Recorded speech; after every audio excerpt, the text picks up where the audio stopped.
Yes, yes, yes, yes!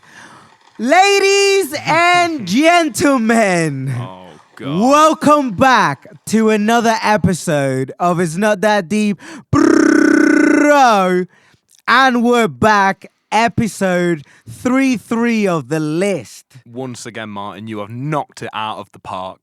You never fail to impress me with your introductions. How you doing? It's just natural, bro. Comes to you naturally. Yeah, it's just natural. I'm okay. How are you doing? I can't complain, Not much to report, but we're here again to watch another film from the fabled list with That's right. with the aid of the Randy Master. So, for you new listeners out there, we use a new bit of tech that we've got. Tech. The Randy Master 4000 randomizer. Oh, it's going to get us Let's a good wire film. it up. Let's. That's right. It's your go. Okay, give me a countdown. And we're going in 5, 4, 3, 2, 1. The film that we are watching this week on It's Not That Deep, Bro, is Batman Forever, 1995. Let's do this. Okay, let's do this. I'm excited for this.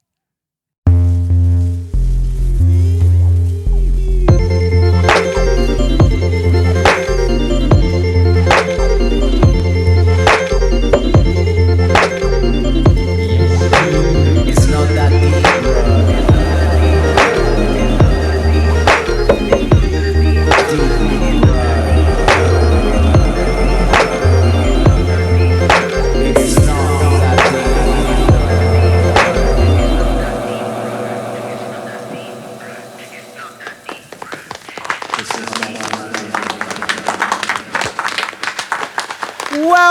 Well, ladies and gentlemen, we are back after just watching Batman Forever 1995. Wow, what a film.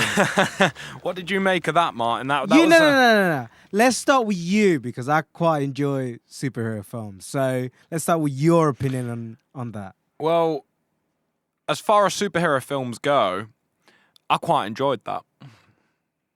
Good. I'm glad you enjoyed that because I quite enjoyed that myself. In my head, I kept thinking, what was your reasoning for putting this film on the list? The reasoning the film is on the list is for its pure absurdity. If you look at like the history of superhero films, especially the modern ones, this one stands out as being like, what the hell? I mean, from the director to the actors involved to... What about the one before this? The one before this is Tim Burton. No. So, the one before this came out in the 90s again. Yeah, right? yeah, it's Tim Burton. There's Then the one before that, which is also the same Batman that's in the Yeah. Tim Burton one, but it's not by Tim Burton. Just called Batman, and that actually came out in the 80s. There's one that came out in the 60s. Yeah, there's been Batman through the ages, man, and this film relied a lot more on the 70s. classic idea of Batman and just superheroes in general than the modern superhero films do. Starting with like Sam Raimi's Spider-Man with Tobey Maguire, superhero films took a bit more of a like realistic, more relatable approach for young kids, with the Peter Parker. The worlds that they were set in were more grounded in our reality. Whereas the Gotham that we just saw was nowhere near our reality, Fucking crazy. Absolutely mad. The sets for this film were outrageous, man.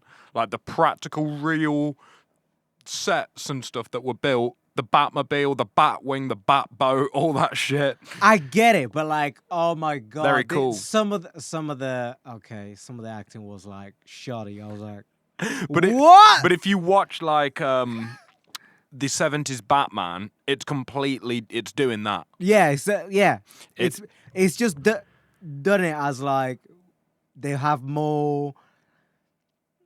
It's completely campy, completely slapstick, completely non-serious, basically. Like, there's a whole comic vibe to the whole thing. It They've felt upgraded their gadgets, basically. Do you know what I mean? Like of the way of like filming this movie, their equipment has been upgraded, and then you can see it even in the more recent Batman films that as it goes through, it's just more and more like then CGI gets put in, and then it just keeps upgrading and upgrading the equipment, and then you're like, when are they ever gonna be like holograms of like Batman in your room, like as you're watching this film? Imagine that.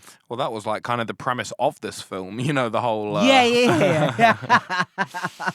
But it's just whether like you can do it when nobody's like taking away your the whole intelligence. the gadgets thing, like the ridiculous gadgets, was like again another callback. There's the famous in the Batman TV series, I think it is, Robin is dangling off a ladder above the sea, and there's the Batcopter, and Yeah. there's a ladder, and Robin's dangling, and a a shark is like jumping up out the water at them. And Batman takes a look at the situation and goes, this is a perfect time for me to use my trusty anti-shark spray. And then he just pulls it off his belt like it was there for the whole time and just sprays this shark. So back in the day, it was a lot sillier. Yeah. This was quite tamed.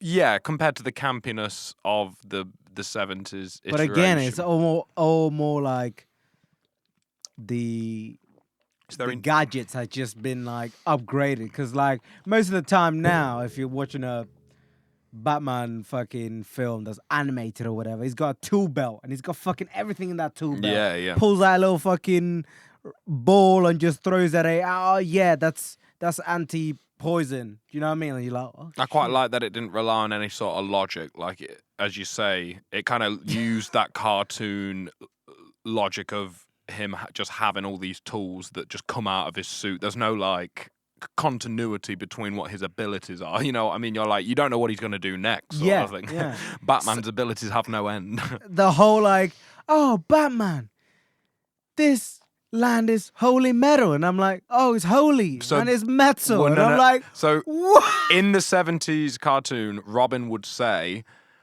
let's say that shark scene, he'd be like, holy jumping shark, Batman, there's a jumping shark. That was like his catchphrase. So when they got onto that island, he said, holy rusted metal, Batman. But then he repeats it because what they're stood on is rusted metal with holes in it.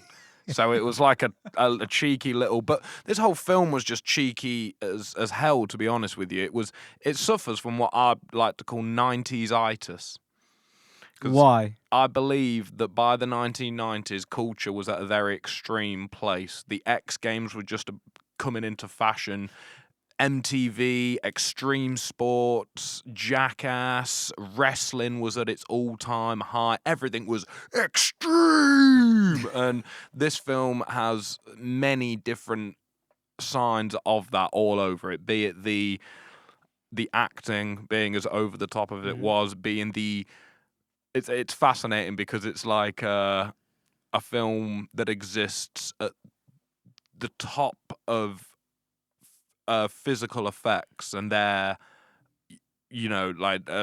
physical cinema was something that's been growing since like the 1950s, and the actual sets in this film look incredible, like the Riddler's lair and all that. Yeah. But then the CGI in this film. Oh my god! This is literally the start of CGI. Well, Toy Story's already out. Toy Story is out by this point. Yeah. But that was considered like crazy when it came out. So you've got Toy Story's been out for a few months when this film came out. So we're very early on into computer-generated imagery. And what I love, I'd tie it into that 90s-itis thing, is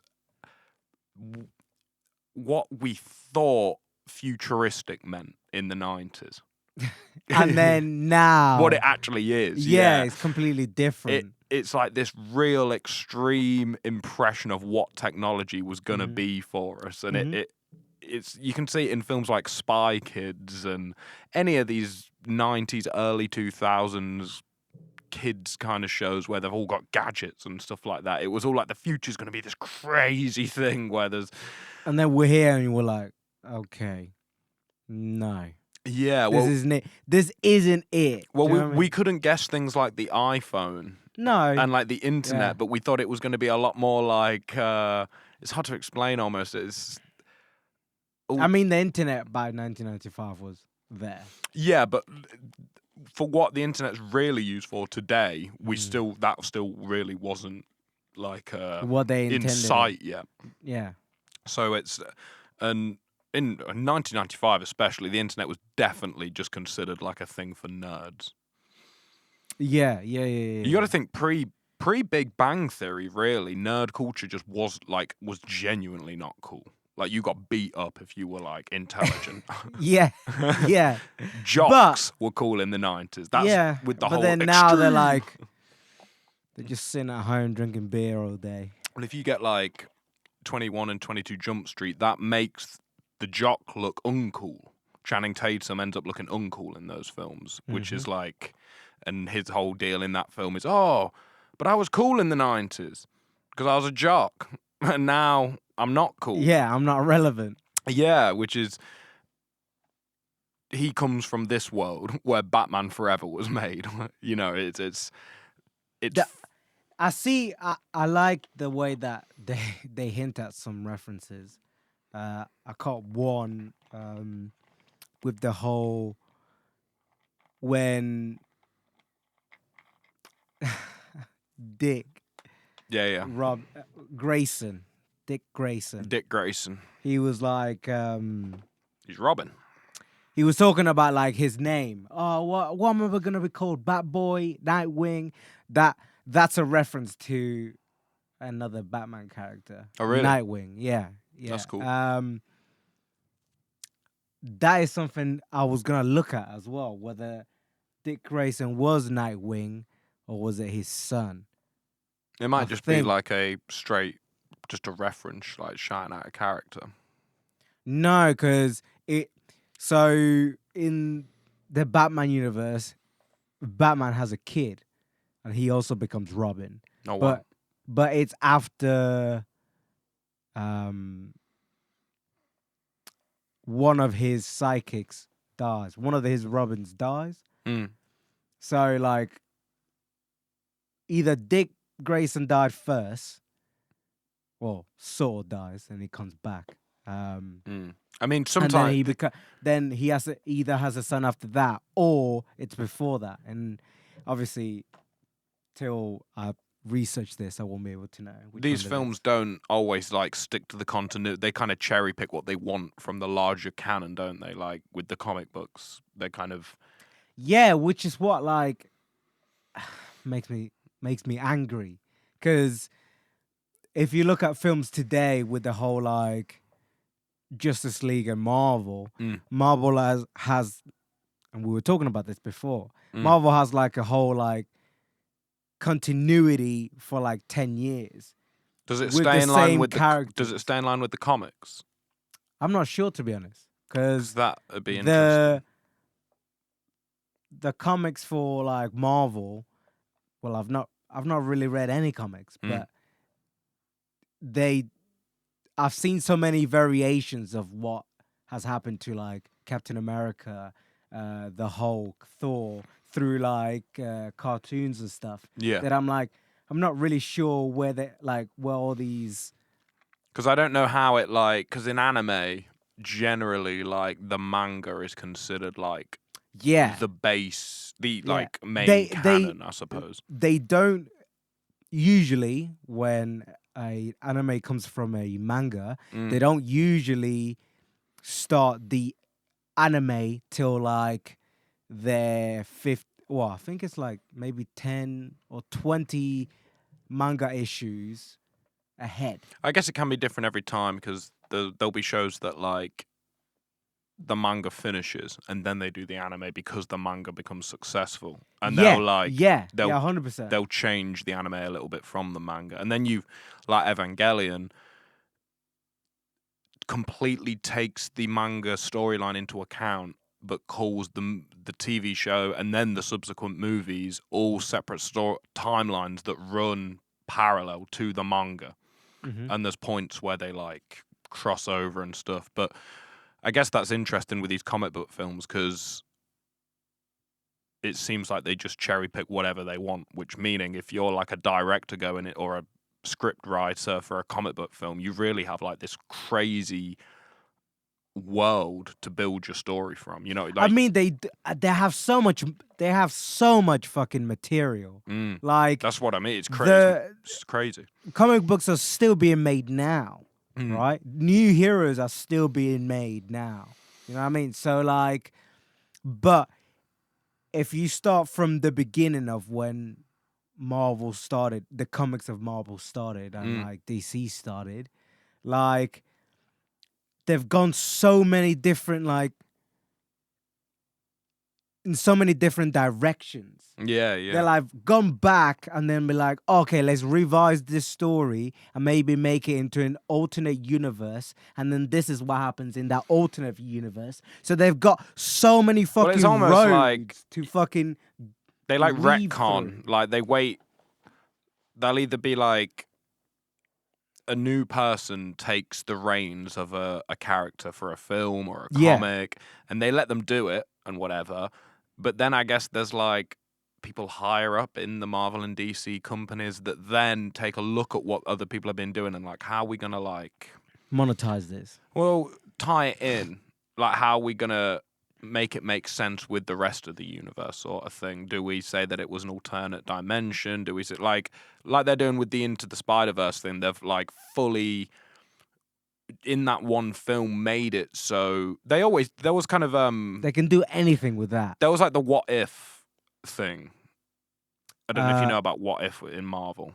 Yeah, so Special issues, I guess, that would show alternate timelines Yeah, and yeah, stuff yeah, like yeah. that. But then I guess that whole idea, you can't have the Into the Spider-Verse film, I don't think, without the what if kind of. they're supposed to be. It's supposed to be on the.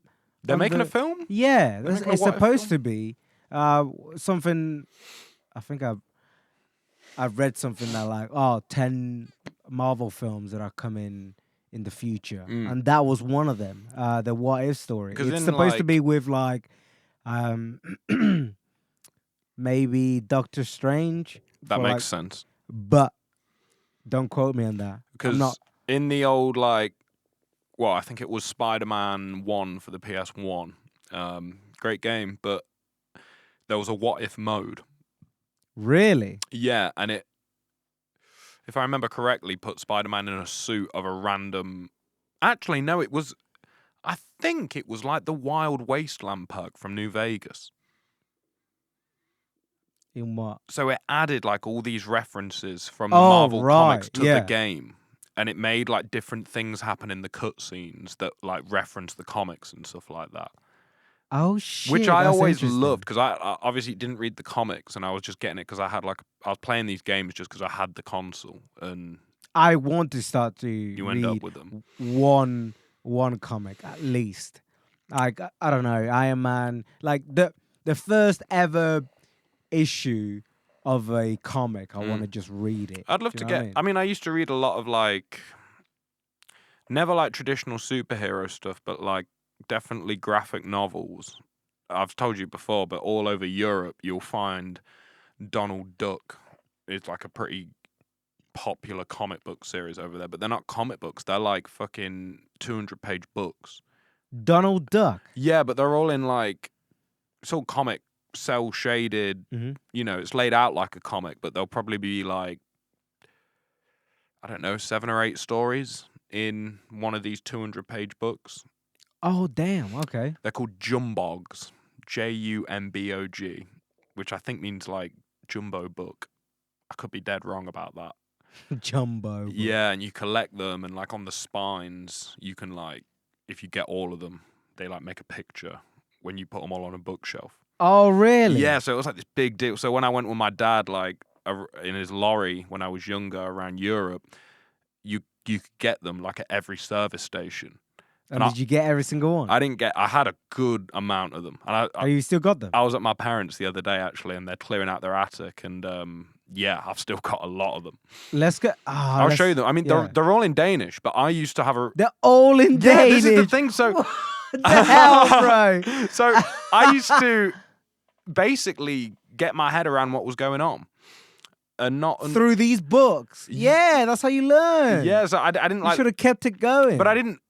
Didn't help me learn the language. It definitely helped me learn certain words, but not how to say them so much. Just like just on paper, what they meant. Like yeah. I can tell you, I could have a pretty good go at spelling congratulations in Danish. There's loads of words like that that I've seen written down hundreds of times, and I know, like when I see them, I'm like, well, I know what that means, but I couldn't confidently say them just because I've never heard somebody say it. Yeah, and I've not had it like explained to me like that. But if I'm in a supermarket, I understand a lot more than I can like actually explain. I understand. Yeah, because you can see it and be like, I know what that means. Yeah, But then you can't explain it in a way of like, I can't explain it to anyone. you couldn't be like, oh, so that's an S and that's a or whatever. Do you know what I mean? If yeah, they were like, it's literally just saying it because that's what the comics, I guess, allowed me to do. Like you spend enough time and you go through enough, it becomes obvious what and is and what the is and stuff like that, and then it's just filling in the gaps, and you can work it out from what's going on in the comic sort of thing. Mhm. So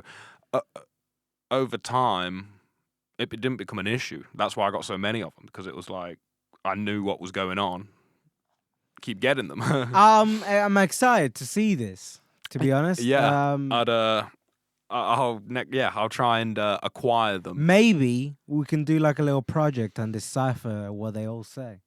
Oh, definitely. I mean, if we have any European listeners that are bilingual and want to pipe up, because I know that these are kind of well known by children around Europe.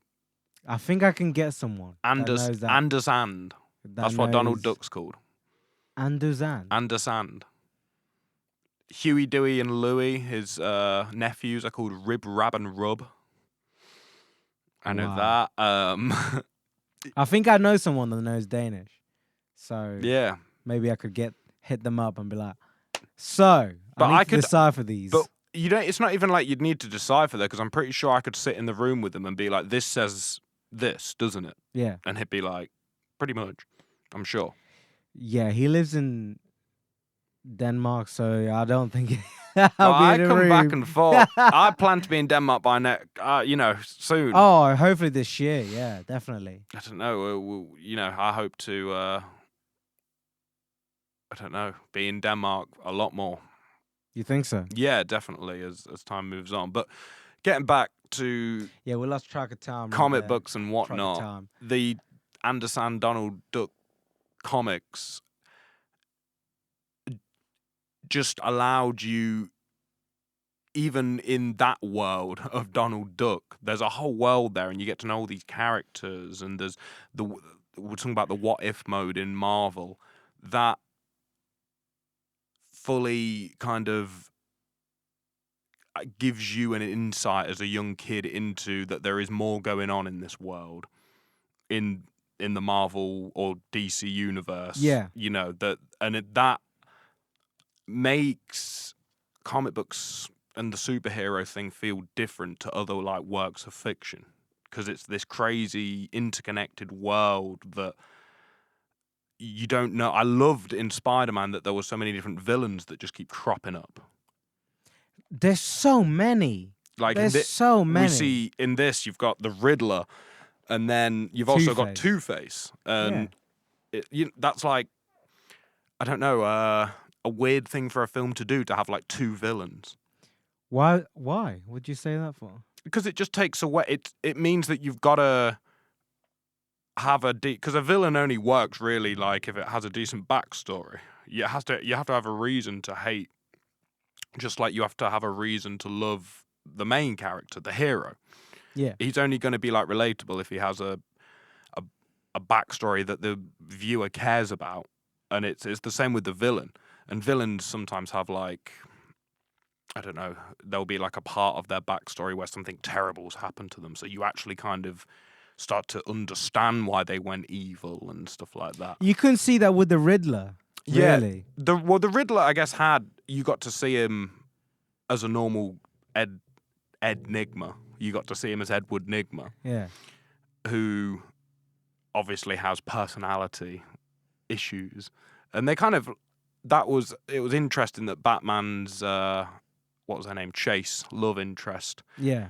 was a Chase married him. psychologist Yeah. played by Nicole Kidman, and she was a psychologist into alternate personality disorder, Mm-hmm. which is that's quite meta, or like acknowledging the psychological, that there's all these superheroes, there's Bruce Wayne and then there's Batman. They're like decompartmentalizing their personalities into two halves and splitting them, Jekyll and Hyde. And But it depends on like if you can sort of like control them to two sides. You know what I mean? Like Bruce Wayne has been through some rough issues, but he chooses his, I guess, both personalities to help people instead of like and it's still, being evil.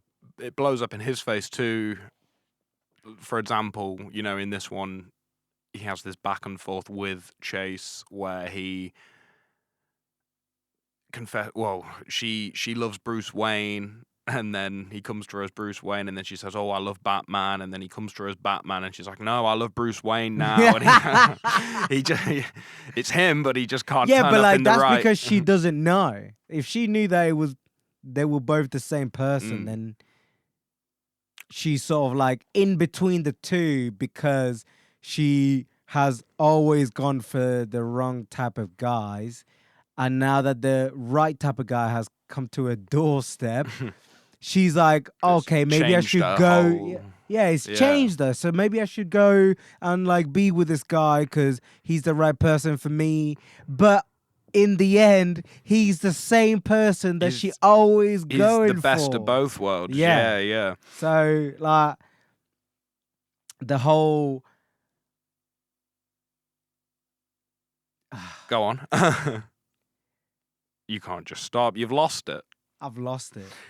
The whole split personality thing, that's just an example of how it can play up for Batman. Like it's not all fun and games for him pretending to be Bruce Wayne and then being Batman. It causes problems for him too, even if it's just lady problems. And Yeah, because you can see that with the whole like he always sees he's getting them flashes of his childhood. childhood and Yeah, the personality crisis, his parents getting murdered. it crops up in, it's a big problem for Peter Parker in like the Tobey Maguire Spider-Man films. The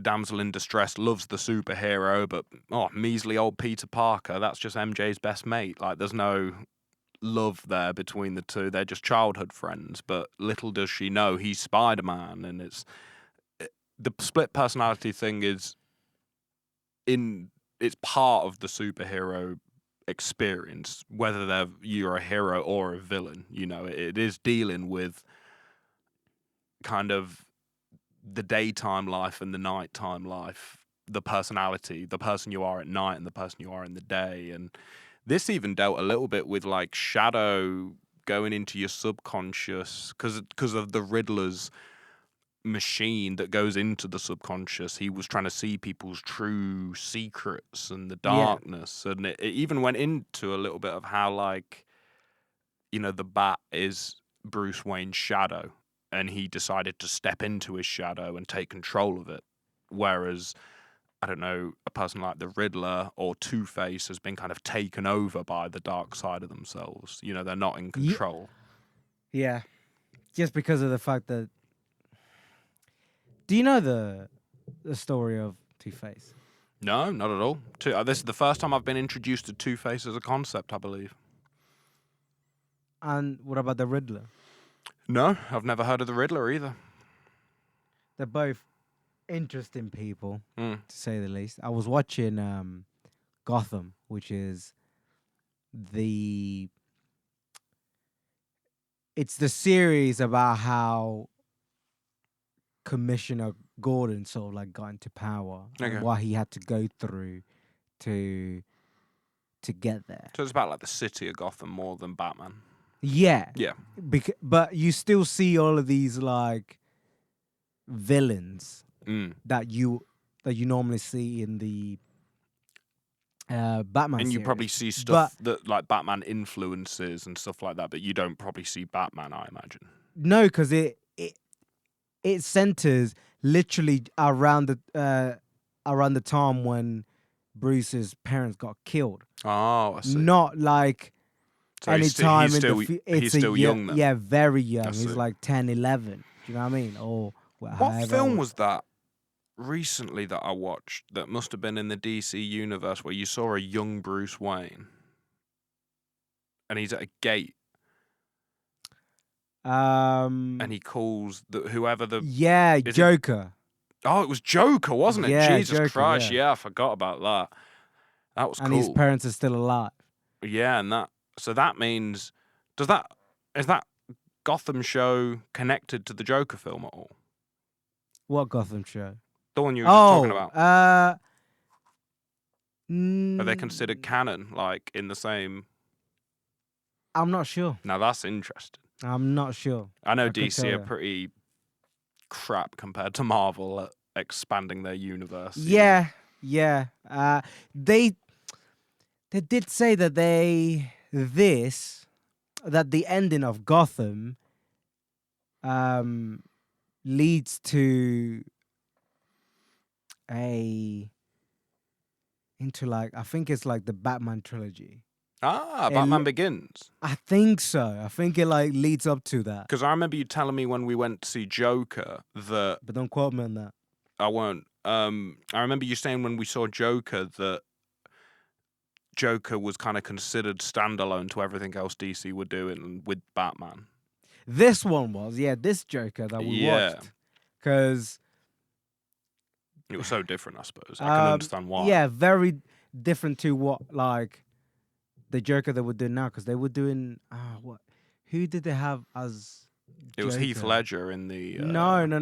I'm talking about like at the time that Joker was made, Mm. they also had somebody else doing Joker as well. Oh yeah, Jared Leto. Yeah, Jared Leto. Yeah. So like his Joker is still to come out. I think the new Batman that's coming out with. Oh, so Leto's still like playing the Joker and stuff yeah. at the moment. So that's why I'm like, I don't think it's canon to whatever they're doing because That's a real killer if they go ahead. But then, I guess, I really do like Joker still. All this time after we saw it, it was really It's a good good. film. It kind of is almost like not a superhero film, and it's like talking about superhero films more than it is like that. What we just that was a superhero film. Yeah, what we just you watched. could see Whereas it. Joker was more of a comment on the whole thing. Like you couldn't have Joker without years of films like that coming before it, Yeah. I mean, which is it was a change of pace, to be honest, because I can understand if it would just be considered like this one-off thing. sort of because usually when it comes to superhero films now, Mm. it's mostly like the good guy saves the girl at the end, everyone wins. Well, yeah, that was happy ending. and But you Walken's see, Joker was the anti that, yeah, the anti-hero completely to all of that, and it makes you empathize with the Joker almost, the psychopath in us all. So again, it's a nice change of pace to all of this. Silly slapstick, Yeah, hero's journey, good beats evil. It's all that was, we were talking about how like with the Big Sick, how like the movie industry was set up to create our dreams and things we couldn't see, but we've kind of had enough of that over the years, and now we're making movies that are actually dealing with these very human matters. Yeah. That movie we just watched was like at the very near the tipping point of that, in my opinion. That's why it looked so crazy, because what you're looking at there is, 60 to 80 years worth of cinema industry going into set building and all the special effects that weren't computer generated, that were like practical effects. That film was full of them. Real top class, like, filmmaking from like a set point of view and like an effects point of view. It was like the old Star Wars films in that way. Whereas, Right. and that is only 5 years away from the first Star Wars, from the Phantom Menace. And 5 years away, or 5 years away from the Phantom Menace, that film is. So, like, that's 5 years away from Jar Jar Binks. Well, but you don't see anything like that in that film.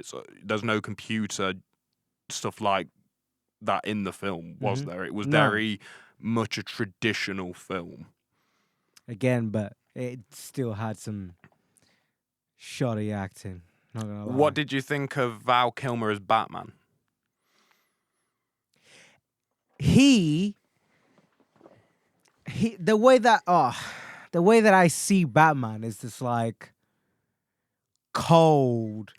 Right, the actual character. Listen, Go on. listen. The way that I see Batman is like this, like cold, hard person, right? Now, who has a very soft heart because he helps everyone around, but he has a very like, I'm a lone wolf in the situation. He's very calm and collected. He knows exactly what he wants and he knows exactly what he needs to do to save as many people as he possibly can, although it may take him a while. This guy, I didn't think he had it. What did you think he had? I mean, he just looked very like basic. Not gonna lie, very basic. Why? What did you think of it? You've seen Batman Begins, right? Yeah. So Well, I would start off by saying that compared to someone like Spider-Man, who I can 100% understand the motivations of, Batman's characters always confused me somewhat.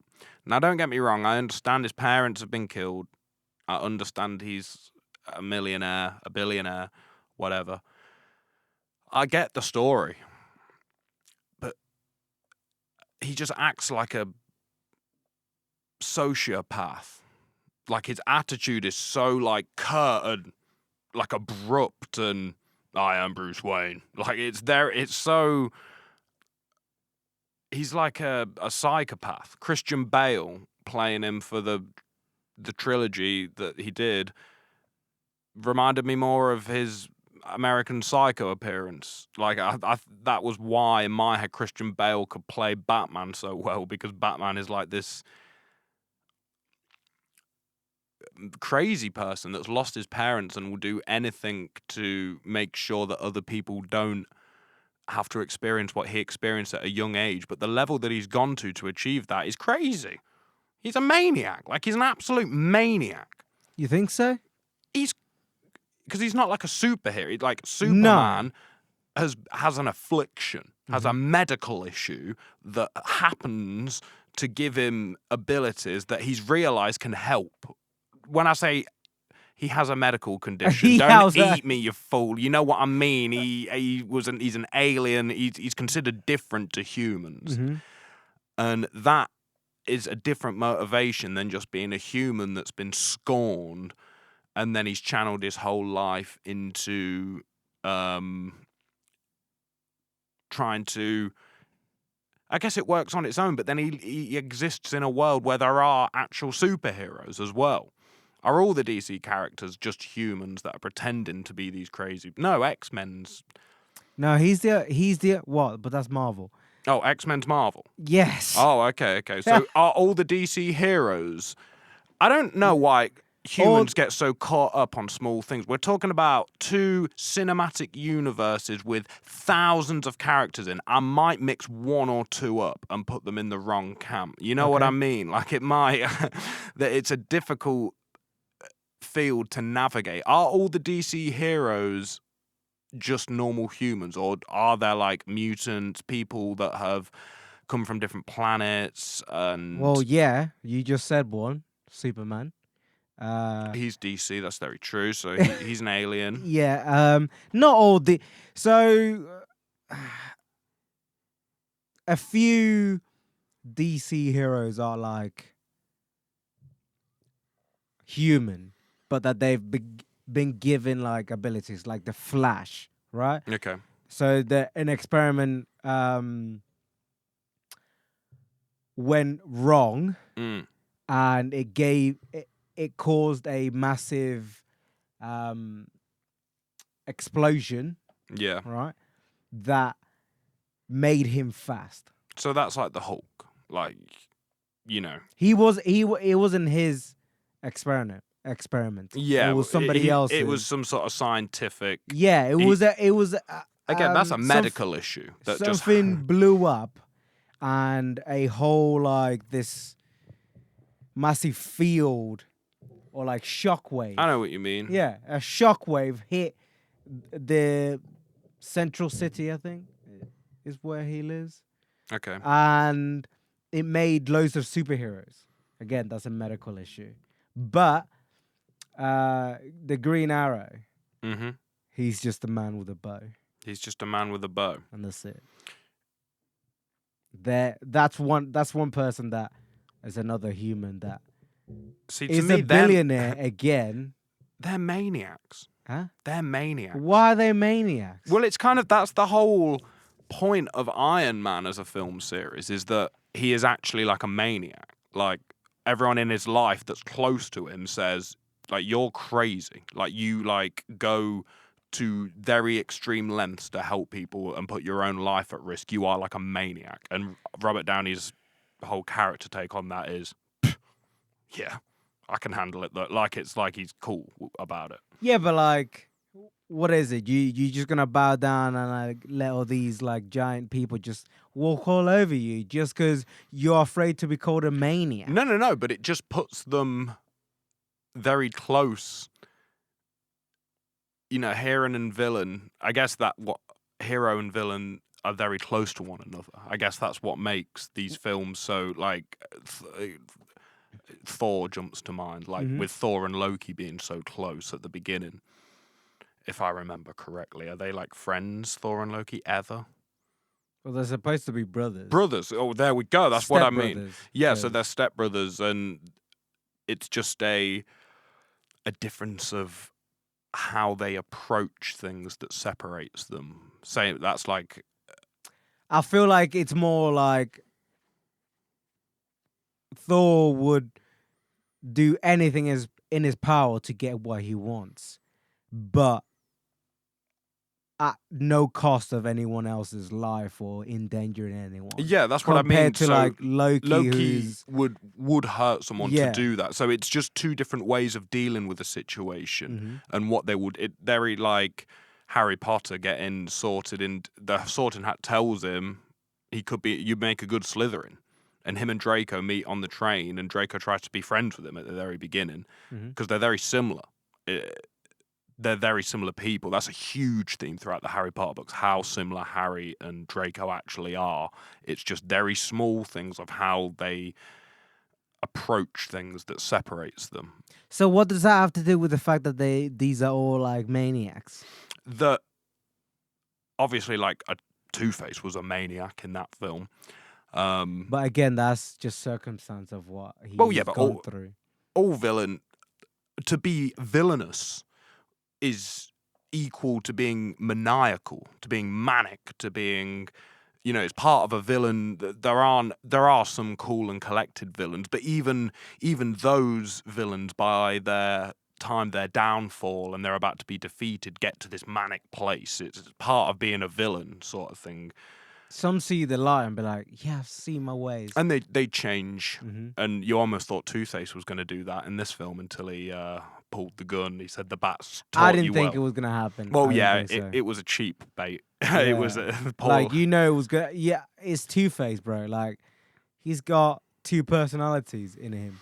He says, but that so he says. that I guess is a point of why I like superhero movies, that they manage to talk about the psyche quite a bit, and it's all good and evil moral talk, which I do enjoy. The question that we had was, did I enjoy Val Kilmer as Batman? Yeah. Yes, because he didn't play Batman very well at all. That's why I loved Val Kilmer as Batman, because I don't like Batman's character normally. Like, I don't actually... But did you like Christian Bale's Batman? Not really. I fucking loved it. Yeah, everyone does, because he played Batman properly. Yeah. But I don't like Batman's story. So to see Val Kilmer playing a bad Batman, I found it hilarious. I thought it was great. Why don't you like his story? Because he's a man that in a world full of superheroes. It doesn't superheroes. connect with my heart, and I don't feel love when I see it. So that's all I can say.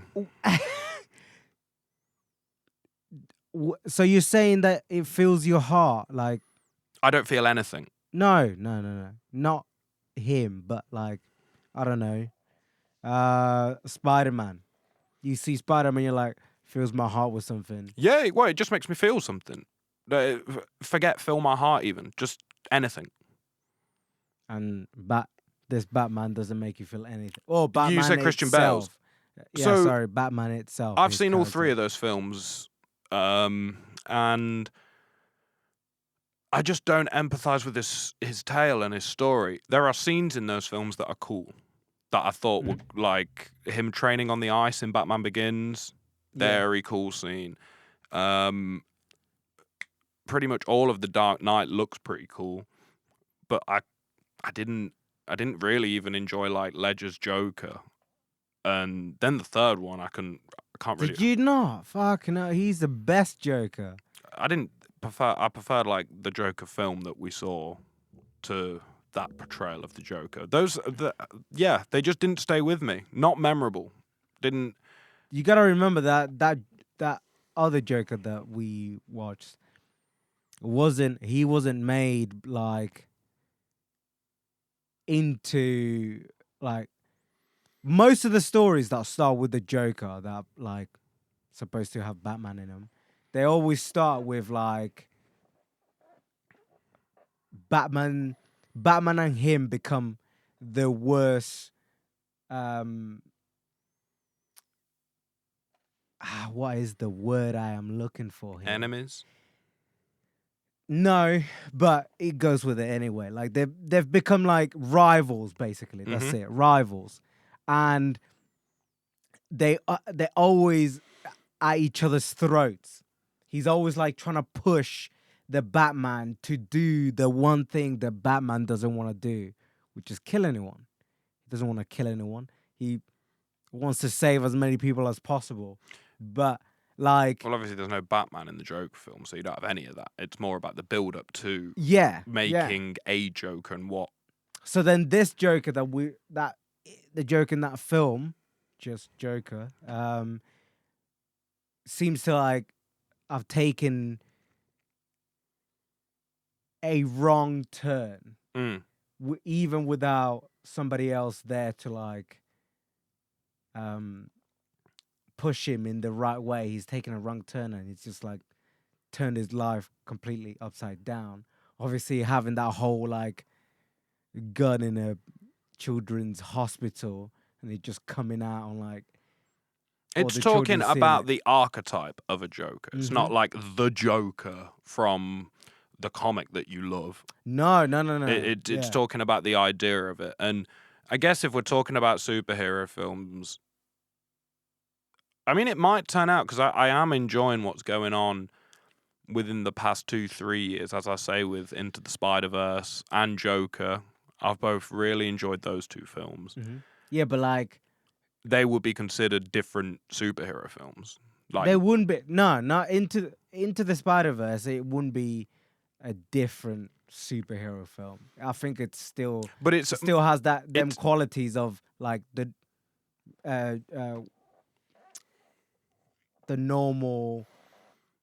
It felt qualities of a normal superhero film. It felt like they were compared to really, Joker. Yeah. really breaking down what it meant to be Spider-Man again, in the same way that the Joker was showing how the Joker, a type of person, is made, the world that they have to live in to turn them into that. Into the Spider-Verse was really showing what it means to be Spider-Man. You can wear the suit. That was the whole point of that film. Yeah. So it was saying anyone can be Spider-Man. Forget this Peter Parker thing. Forget this one hero stood on a pedestal thing. It's anyone can be it. Yeah, but then why does being Batman seem so bad? No, well, Because you go, oh, they just maniacs because they become no. a Batman. So like, and you've misconstrued me. I don't think it's bad. No. I said it doesn't make me It's just feel much. crazy, is what you And said. that a billionaire with a load of money could be considered, and again, it's touched upon in all these superhero films. The people that are closest to, I guess, in those Batman films, it would be Michael Caine's character, the butler, who Alfred. who expresses concern to Master Wayne multiple times, Yeah. about his health, Yeah. and that there are humans involved in this, and you're really stretching yourself too far, and all of that. So that level of commitment to this thing is a mania almost as intense as the villains want for evil. So a mania of any sort, these superheroes, it's kind of dealt with this. I guess I like The Incredibles too, because it deals with this whole that deals with him trying to put the cape down, put the mask down, and be a normal person. And then he can't do that, and his wife's saying, "This isn't normal, Bob. This is not what normal people do. You're going out, risking your life, putting all your eggs in this basket," which I guess that's not a thing that normal people do. But then that is the line you dance when you try and make realistic superhero films. You don't have to dance that line in a crazy film like that, because you just know it's stupid when they're pulling out anti-shark spray and stuff like that. That shows you that you're in a world where anti-shark spray can exist and anything else can exist. But the more realistic you get with it, the more you have to play by the real world rules, sort of thing. So what? Let's go back a little bit, right? So you're saying that anyone can be a Spider-Man, right? Anyone can be, but nobody can be a Batman. No, I'm saying the point of Into the Spider-Verse as a film was that anyone can be Spider-Man. Yeah. And the point of the Joker film was that if anyone can become a Joker if they're pushed enough, if they're bullied enough, and if they're beaten up enough. So, well, everyone can't be a Batman unless you're a billionaire who's had their parents killed and you have the facilities to build a Batcave. Because all his stuff's built on technology that he has built specifically for himself. That's the But not to poo-poo Batman. Love Batman. So can you only become Spider-Man if you've been bit by the spider? Yeah. Well, yeah, because that negates. Otherwise, we're just talking, well, we're all just human and we're all the same. But that's boring. So that's not what I'm saying. You have to be. Me and you can't become Spider-Man, Martin. But it's the idea of that. But what I'm trying to say is that it doesn't it could have been a different circumstance that he could have made that money, become a billionaire anyway, and be well, very much so. But then, which is what the Green Arrow did. So what's the Green Arrow's backstory? Well, he was stranded on a boat with his dad and other friend, and they weren't gonna make it with the amount of food that they had, right? So his dad, because he was basically on a yacht or on a boat, whatever Yeah, it yeah. is, and it blew up Mm-hmm. because of somebody else's fault, right? And they went on a lifeboat and they spent like a week there, and it was three of them. They didn't have enough. Didn't have enough supplies to last for three of them for the amount of time. So his dad did was he took a gun, killed the other guy, then killed himself and told the Green Arrow to survive, Okay. which is fuck. Um, I forgot his name. Oh, but then the Green Arrow does that because he's witnessed that childhood trauma and then wants to avenge his father's death. Well, no, his father's death is his own. Like he killed the other person, then killed himself. They could have survived, but instead he chose to. So the Green Arrow's motive is that he's just scornful of he's angry about that whole situation. Well, his dad has a little black book that he's said. He says that he's failed the city, so maybe I won't fail you. But then he took it upon himself to like get this little black book and make his dad's where his dad's wrongs right. Yeah. So it's all in. But again, he also inherits his dad company, becomes a millionaire, billionaire, whatever it is, and then becomes the Green Arrow. So then the basis of the if that is the origin story of the Green Arrow, then yes, being the Green Arrow does inherently depend on having a millionaire as a dad. Just in the same way that being Batman does inherently depend on having wealthy parents that leave Wayne Manor to you. Just as being Spider-Man negates having to being bit by a spider. Now, not that any of those origin stories are right and wrong. It's not a game. I don't, right and wrong's neither here nor there. That's an opinion. All I'm talking about is that the archetype of Peter Parker is going to be a lot more relatable to the average kid, purely because he's an average kid at school. You understand? I do understand, and he gets bitten by, but Yeah. like none of them three people are like inherently like wrong. That's what I said. That good But or like, bad, neither here nor there, or right or wrong. I don't mean any of that. Great. But what does one make you like a maniac for doing it, and then the other one doesn't? Even though that doesn't mean that you're right or wrong with it. It's like So I'm to say Peter Parker has maniacal qualities, 100%. I'm saying all superheroes and supervillains are on a spectrum of mania, 100%. I'm saying the essence of the superhero story deals with mental and physical mutations and additions. But you prefer. For me, as the middle class white young male that I was when I was first introduced to the world of superheroes, yeah, Peter Parker was the one that I gravitated towards purely because it like. You wanted to be Spider-Man. No, be bitten. No, it was more that it. But he was like the underdog, bullied at school, couldn't get the girl that he wanted.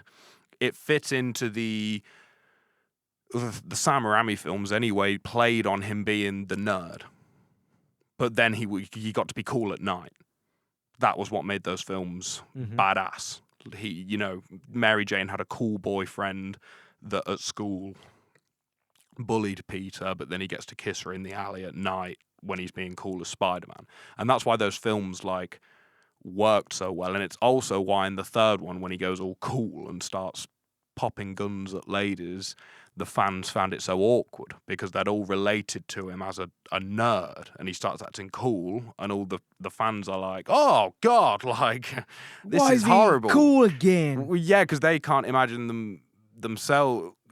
It's an interesting scene, that one, but that's what that I guess that's what this film made me. Going back to Val Kilmer as Batman, he doesn't. This he doesn't play the emotional side of Batman Well, he doesn't. very well at all, Mhm. and that leads to there being an emphasis on the campier side, the more exaggerated kind of, so we say, remnants of the 70s that exist in this film. And there's certain shots that just made me piss myself, like when he what was it, when he was flying past and there was that one shot where he was like or something like that, and No, his he was like, plane, yeah, he gave a thumbs up, yeah. and it was like a meme. It made me piss myself. He came through. He went through the bat signal, like you know how there was. Oh yeah, was flowing against he the fucking burst cloud. through the clouds He as the went through bat the signal with his thumb up. And then he's just like, oh yeah. Commissioner Gordon's like cheering, and He's he's here. just like, Oh, yeah, that like it again. Another thing that it's just not Batman. Do you know what I mean? but I've seen Batman be this cool, calm, and collected character. To seeing like that, it's not what I expect. It's not what modern fans expect at all. But then, not even modern fans. But then traditionally, the 70s, like Batman show, it's all like that. Like this cool dude isn't there at all. It's anti-shark spray. It's bad acting. It's but that's when they directors take it and make it. That's what's their own thing. Well, that's what you know what I mean. Because in the comics, it's not like that. That's at what all. So many people growing up. You remember? Shout out to the window kid. We were upstairs in Voz's room talking to him, and when he was there with Daryl, with the hat. The window kid. Yeah, he was a rapper that Daryl was working with. Upstairs. A couple of weeks ago. Yeah. We were actually talking about that anti-shark spray. We were talking about superheroes. I can't remember why. Probably from a film that we've been watching or something. And we were talking about the anti-shark spray, and he was a little bit older than me. I'm being 26, so he caught. What I'm saying is, there's whole generations of people that identify with that side of Batman and hated it when it went more. Starting probably with the Tobey Maguire Spider-Man films, hated that it went more. I guess you call it. Those Batman films are like emo. They're like very. They made it into like a. But if you think about, they made it into like a joke.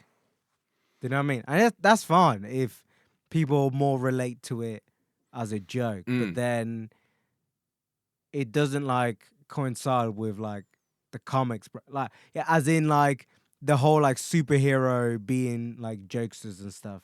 Seems a bit And think about the theme tune, the original na na na na na na na na na na na na Batman. That's where that and that's fine. Sort of Batman comes from. But obviously, like you said, a lot more modern than the 70s, more 2000s.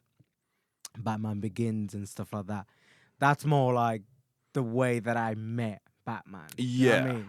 Yeah, and definitely. It's just okay, I know that there's been Batman before, but obviously they have to bring people in. So if they do it by it being a comedy more than an actual superhero film, fair enough.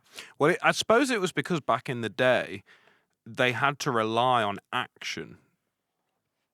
They couldn't. I guess they would have been really worried about the action looking good because they didn't have very good computer effects and special effects. Yeah. So a lot of time probably went on focusing on these big. If it was. Because they used to do 20-minute, half-hour episodes of the Batman and Robin show. Mm-hmm. So one episode would be probably built around this one big scene where there'd be a big, real explosion or something. And that's what all the attention would be focused. There's not much time to build Batman up, the backstory and his emotions. Yeah. That would have got ignored. And it was only like if you know that you can make Spider-Man look cool as fuck flying through the city, and it's going to be like computer generated, and that is 100% going to look cool, and you don't have to rely on an explosion. Like, you don't know if you're going to get the explosion shot, when it's real. But if it's computer generated, then it's like, well, we know we can do it. Yeah, you can put it anywhere. So you can really. spend more time then on like the story, I suppose. Yeah. Which is what's happened with superhero films Now. But then I feel like because the special effects got so good, I actually do think that in like the 2010s, we now have these films that are like all CGI, pretty much. Mhm. And it's very... I don't mind that. Nothing stands out. Like in the film we just watched, at least the set pieces all looked unique. Like they may not have been, by today's standards, like you can create a certain scope with computer generated stuff that can't be achieved any other way. I get it, but you gotta. I always think of it as it's all fake anyway. We'll start Like it, not like. But whether, if it's real, it's not. Yeah, but whether what they've done in the film is all real, right? Mm. There still isn't a Batman. Do you know what I mean? The whole story of like the characters, no.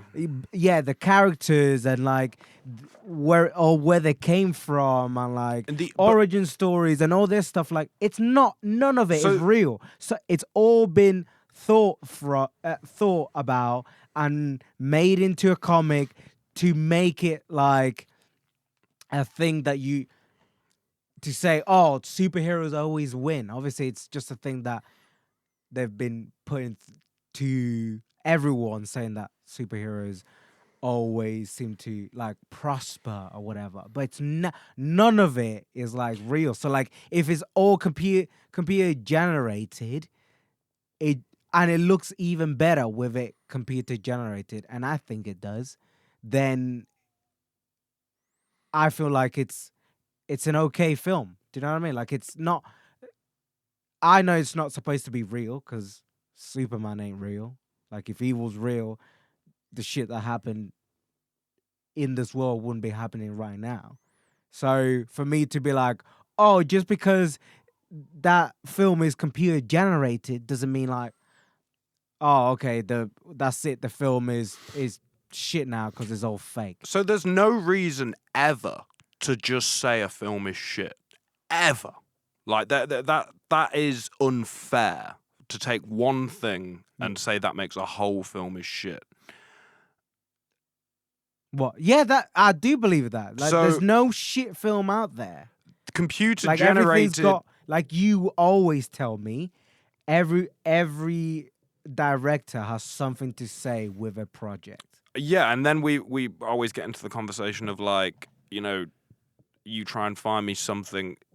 I guess I say things in a strong, definitive way sometimes that makes the people that are closest to me try to find the direct opposite, and it becomes the most annoying game in the world because like my sister does it, all my friends do it, and it's just because I'm so dead set on things.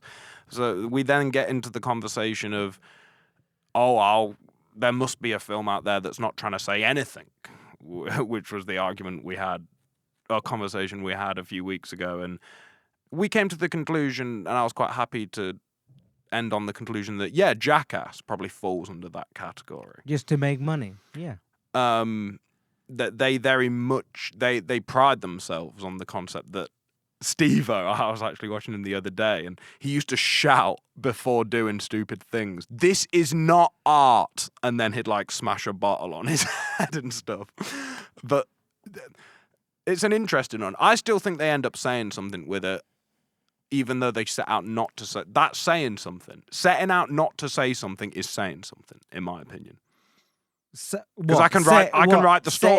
Setting out to say nothing means it's saying something, because you've said, I'm setting out to say nothing. Yeah, because then I can write down, Steve-O went outside, the Jackass boys decided to make their film stand for nothing.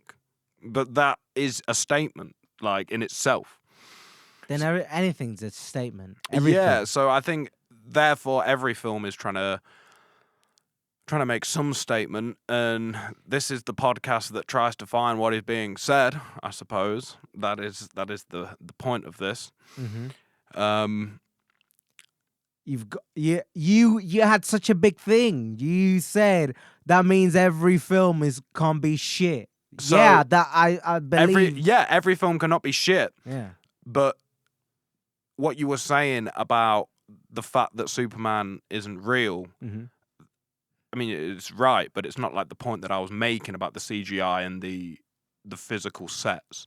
The physical sets take a lot of incredible. There's a physical craft to it of building it Okay. and creating.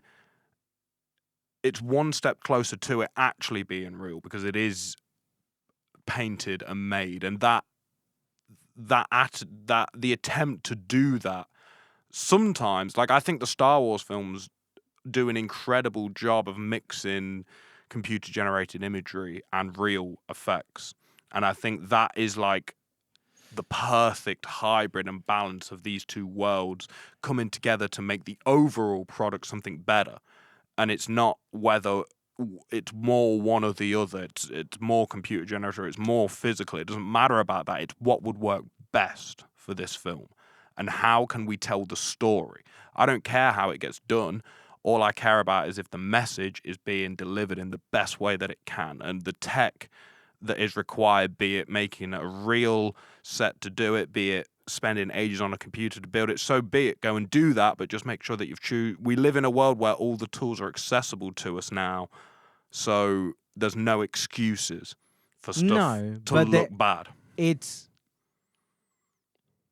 the way that the world is moving towards technology. For then, if you think that it needs to be done in a certain way, whether it's with like someone building something or it being computer generated, like they will, as the future goes on, the way that it's being made, like the shit that's being made that's real to put in a film is gonna go obviously out of date because they will need to spend more money But it's and more materials on something that they can just do through a computer. so that's when at a film simple. like 2001 These really films, stands the test of time, because you look back at it and you know that they couldn't have done it with computers, but it still looks pretty hot shit. That's when you've mixed computers, you've used the right special effects to tell your story. again, that's a very old film and one of, I may say, the best films out there, right? For you to have that sort of masterpiece, you would have to be at that sort of age again, because you can't say something that's the best of this year or the best of all time that came out 5 years ago could ever like relate to something like 2001, because it's not the same era. They're like decades and decades apart. Do you know what I mean? It's just For like, all so it is. if you saw a film, if you saw, like, let's say Justice League, the one that came out a couple of years ago, right? In 1965, with all that effects, you would think, holy shit.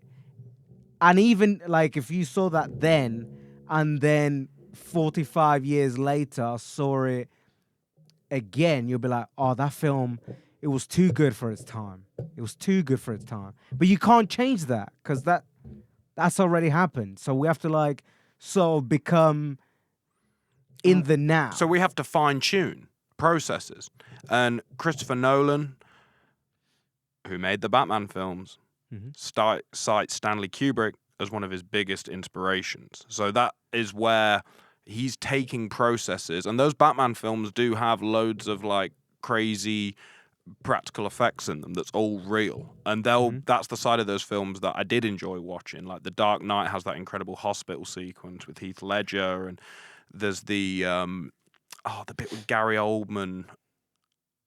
I can't remember what's happening. It's like this huge shot that happens down a street with the Batmobile at night. But I know that it's all done with. Is it when he's trying to save one of the two, and then Yeah, it's towards the end of the film. when he's trying to save either the woman or Two-Face?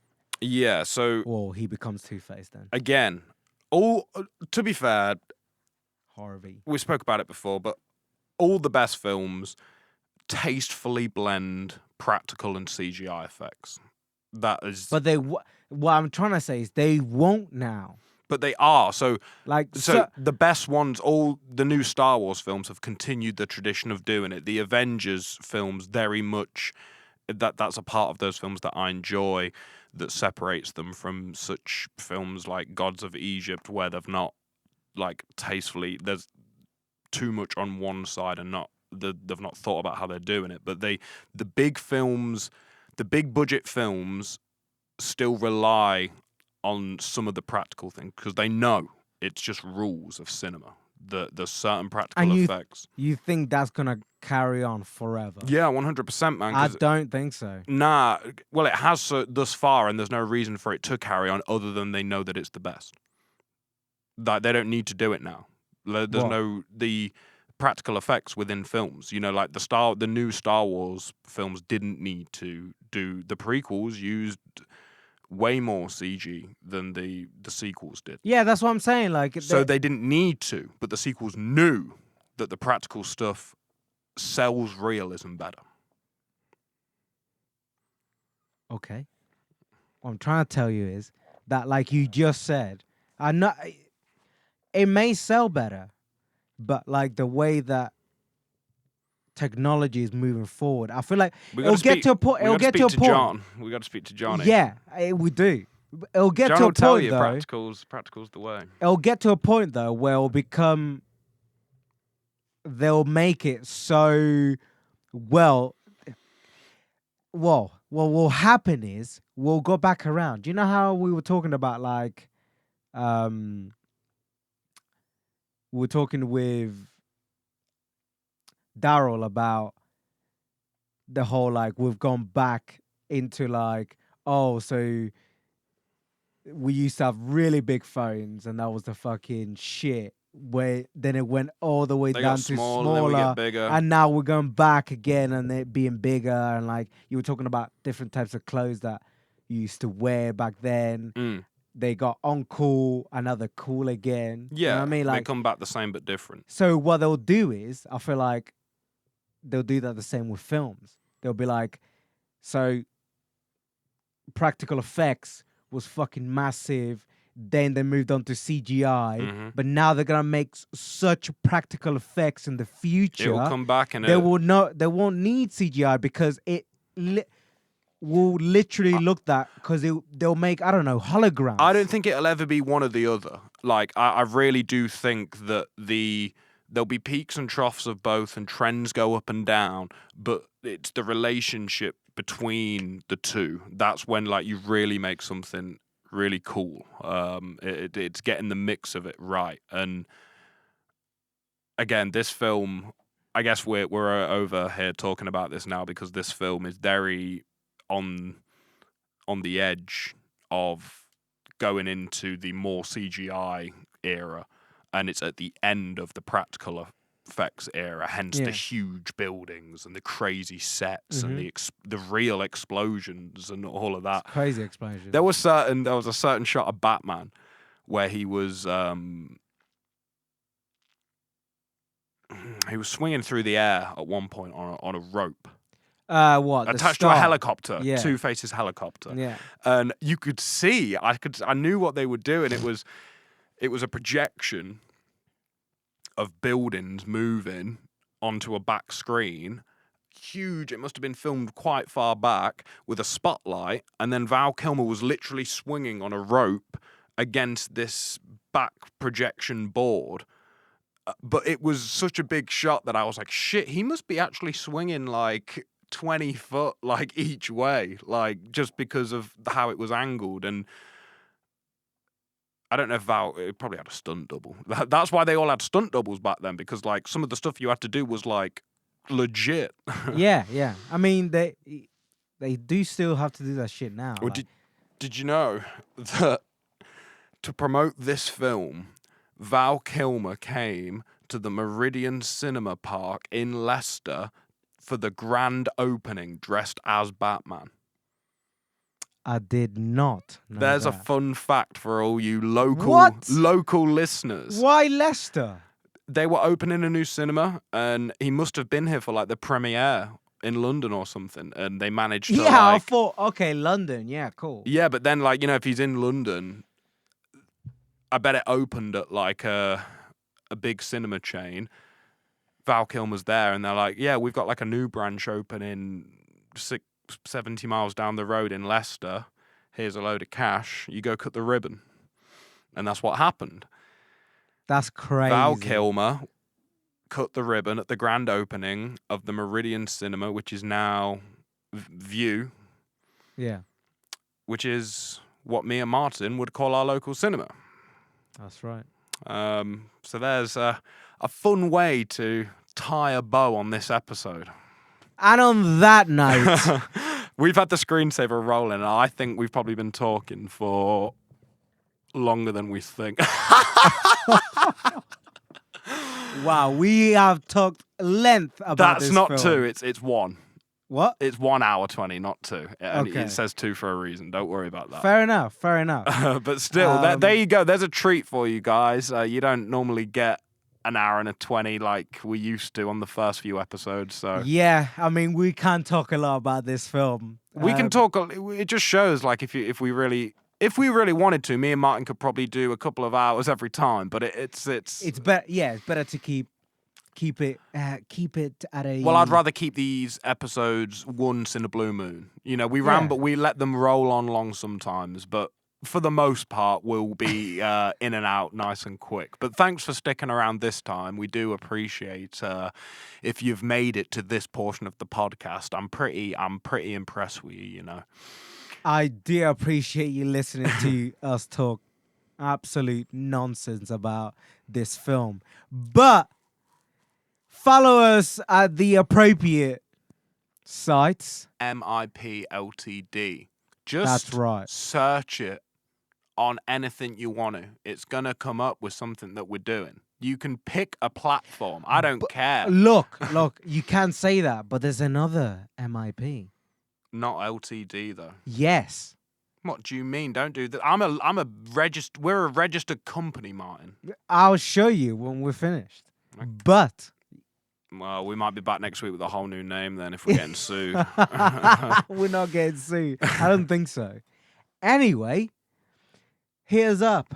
You know, Instagram, Twitter, I'm Oland. YouTube, Apple, I'm Oland. and I'm Martin. And we'll see you next time. Peace out.